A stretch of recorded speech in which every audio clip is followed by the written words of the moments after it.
r/AskReddit. What is the most stupid way you ever got injured? I was sleeping one afternoon, and all my weight had fallen on my arm. As a result, my arm fell asleep too and got dead numb. The phone started ringing and the sound somehow blended in my dream, causing me to dream about a fire alarm going off. I got panicked in my sleep, and that panic continued when I realized that the ringing wasn't just in my dream, it was happening for real. So I popped up, sleepy and confused, and started running towards the source of the noise. Comically enough, my arm was so numb that it was beyond my control and was flailing randomly by my side, crashing onto nearby walls and furniture as I was running towards the sound. It was like running with a jelly-like arm, like the one Harry Potter had in HP and the Chamber of Secrets when Lockhart deboned it accidentally. Anyway, I don't know which of the billion crashes and bumps was the one that did the job, but that's how I dislocated my pinky. It was a good hit, and my finger stood at a really weird angle afterwards, so I had to go to the doctor to put it back in its place. Hurt like a bench too. Dislocated all of my fingers, my knee, and my shoulder trying to drain spaghetti noodles. Luckily the finger dislocations meant I held onto the pot so I didn't also drop it and splash boiling water all over myself. Right, so if you're like me, when there is a railing on a path you'll slide your hand across it for some unknown reason. Well, I once tried this on a spiked fence and cut my hand open because my brain just inserted the smooth rail on top of it. I collect stupid injuries because I'm an impatient hyper person with all the grace of a meth-addled kitten. I've been impaled falling out of trees, had digits crushed because I trusted my sister even after the stairs incident and the poisoning, sliced my feet on space heaters, gouged my arms running past parked vehicles, and even managed to expose bone falling from a 2-foot wall. I've been stabbed twice because I'm a jackass, an obvious point because both times I was the one holding the knife, and have even managed to damage body parts most people have never even heard of by stepping on the point of a sword and violently ending up doing the splits. While all of those are stupid, there is almost always a degree of haplessness that makes them seem more acceptable. Climbing trees and fencing carry elements of risk, after all, and even a normal person will collect a few scars doing that sort of thing. My stupidest injury came as a result of a duck. Ducks are delicious, and one of the simpler ways to prepare it is to quarter the bird and then cook it with a combination of searing in a rocket-hot pan followed by roasting in a hot oven. After careful preparation and seasoning, I managed to get the bird ready to be cooked, and manage the searing step without losing even a single scrap of newly crispy skin, and even managed to shove the whole assembly into an oven set for a surprisingly hot 450 degrees 230 degrees for the more sensible measurement. I busied myself making the side dishes, and, as I had throughout the preparation to that point, enjoyed a fancy-ish hard cider. It is important to point out that though I'd been drinking, it had only been the one drink and most of it was still present. Had I known what sort of foolishness I was to partake in shortly, I'd have been drinking as if it were the end of the world. The oven beeped in that same cheerless and entirely non-menacing sort of way that every cheap oven in every cheap apartment will. I threw open the door and jammed a Senor Spike into the bird at various points, and, satisfied that it had been heated beyond any likelihood of illness but not so far as to ruin the duck's noble sacrifice, grabbed a folded towel set aside for exactly this sort of situation. Using the towel, I managed to pull the 450-degree pan from the 450-degree oven, and placed it on the stove. I then turned back to retrieve the sauce base and a plate which would act as a temporary home for the duck while I assembled the pan sauce. Sauce base was set to the side, and I retrieved a set of tongs to pull the very hot bird from a pan radiating a worrying amount of heat. I removed the duck with such vigor that I slightly upset the pan's placement on the rickety electric stove top. To avoid an incident, I set the duck-laden plate aside and turned back to the pan, passing the still hot towel without so much as a pause, wrapped my unprotected flesh around the steel handle of a steel pan, and burned the ever-loving poop out of myself. That was just haplessness.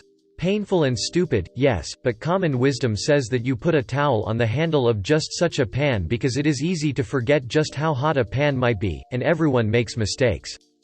And so, with ice pack in my burned hand and my wife searching for some kind of burn ointment, I returned what attention I could tear away from the nerve endings, screaming bloody obscenities in my mind and cursing my own incompetence, and sopped most of the fat from the pan, tossed in the aromatic base, and, using the same tongs as before, stirred them for a short sauté. 2 minutes later, annoyed at my choice to use the small, rickety burner, I set aside the ice pack so that I could force my still complaining hand to some useful purpose, grabbed the same obviously hot pan by the same obviously hot handle, and further burned the ever-living duck out of myself. My wife found the alakane and I swore at the laws of thermodynamics. I moved the pan, this time using the towel, and I swore at Newton and his damnable law of cooling. My wife applied the gel promising blessed relief and cursed the line of Alfred Einhorn for the fact that topical anesthetics was never any more useful than snake oil in my experience. My wife offered to finish the meal, at this point needing only a bit of flour and some stirring, and cursed myself for being the damn fool who could burn himself twice in the same sitting, in the same way, and without even the barest excuse of being drunk. I broke away from the cursing just long enough to agree that pushing my luck would no doubt end in fire or other disaster, and my wife assembled the rest of the sauce. I ate that duck in mangled bites because my usual cutting hand was on strike and refused to be useful. It was delicious. During the brief period in history when planking was a thing, I planked across the bench seats of a 15-passenger van and tore my bottom rib off of the muscle. To this day it's all floaty and weird and constantly reminds me what an idiot I am. I'm a drummer. I was on the road and a full-grown ass man. I was in Bali. As many stupid tourists do, I had a pretty minor, thank God, Vespa crash where I bumped into another Vespa and hurt my leg. That night, I drunkenly stepped backwards off a meter-high deck straight onto the same foot. With a very bruised and painful leg, the next day I walked directly into a pot plant and split open the shin of the same leg. I'm a liability. About a year and a half ago, I 3D printed a phone case without properly leveling the plate, which caused the bottom layers to squish outwards. This meant that the design cut into the case was partially stuck together. So I got to work cutting it with a knife. Like an idiot, I broke two major rules of knife safety. I used a dull knife, an old box cutter, because the blade of my sharper knife was too thick to separate the thin cutout without cracking the plastic, and I cut towards my hand.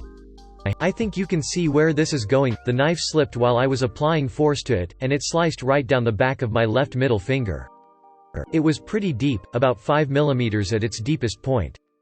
It went over the tendon, but I was lucky because that part was shallow enough not to damage it. I still have a visible scar a year and a half later, but I luckily didn't suffer any permanent damage to my finger. I also still have the phone case, though it's mostly superglue now. Edit, grammar. Also, I realized I got the year wrong. Not me, but a coworker I worked out with. He broke his sternum by doing push-ups.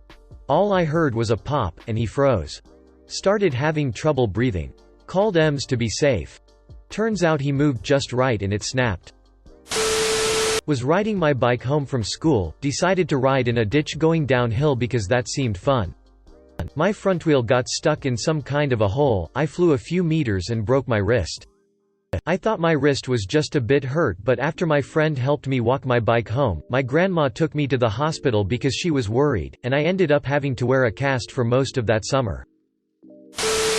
Story time. So it was my second year of high school, which puts me at around 12/13 of a year old. I had skipped breakfast this morning because I was running late, and I was a hungry boy. So when the morning interval comes, I, like so many of my peers, head towards the cafeteria. I wanted to beat the queue, so I was running. The corridor that led to the cafeteria was a wide, sort of common area, with lockers and vending machines at either wall, so it was a busy place. Worse yet, there were some older students set up at a table, selling some kind of raffle ticket. The universe did not want me to get my breakfast, as the queue for these tickets was long enough to block my entire path. But I was not to be deterred. Improvise, adapt, overcome, they say. I noticed that there was a small gap between the girl in charge of the table, and the wall behind her. In my hunger-addled, chubby little Scottish 12-year-old mind, this was an invitation, an open gate through which I could pass and enter the realms of breakfast Valhalla. As I approached, however, the girl leaned forward over the desk, and her leg raises up behind her, effectively blocking my path. In my greatest duck universe moment to date, I believed, with complete confidence, that I could make it through the gap by simply jumping over her leg. Oh, how wrong I was. As I leapt, believing in my heart that I could soar through the air like a majestic eagle, my foot caught her leg. I felt a sharp change in my trajectory as I now began my rapid ascent towards the cold hard ground. And yet, I was so close to victory. I could smell the tantalizing air from the cafeteria, and I gained a surge of confidence. The jump may not have worked, but there was nothing stopping me from recovering this blunder, moments from disaster. I simply needed to reach out, catch myself on the floor, and use my momentum to roll. From the roll, it would be a matter of standing up, recovering my balance, and making my way to the halls of deliciousness while my peers applauded. My left arm was on board with this new approach. My right arm did not get the memo. So when I struck the ground, my left arm took the full weight of my body, and the bones therein cleanly snapped halfway between my wrist and my elbow. The rest of my body came crashing down, and I hit the ground hard, sliding a good 5 feet from my landing site on the polished ground. I never did end up getting my breakfast. But I did get my first, and only, broken bones. In the ambulance, I was able to see that my hand had turned almost all the way around to face me, and the doctor said it was perhaps the cleanest break he had ever seen.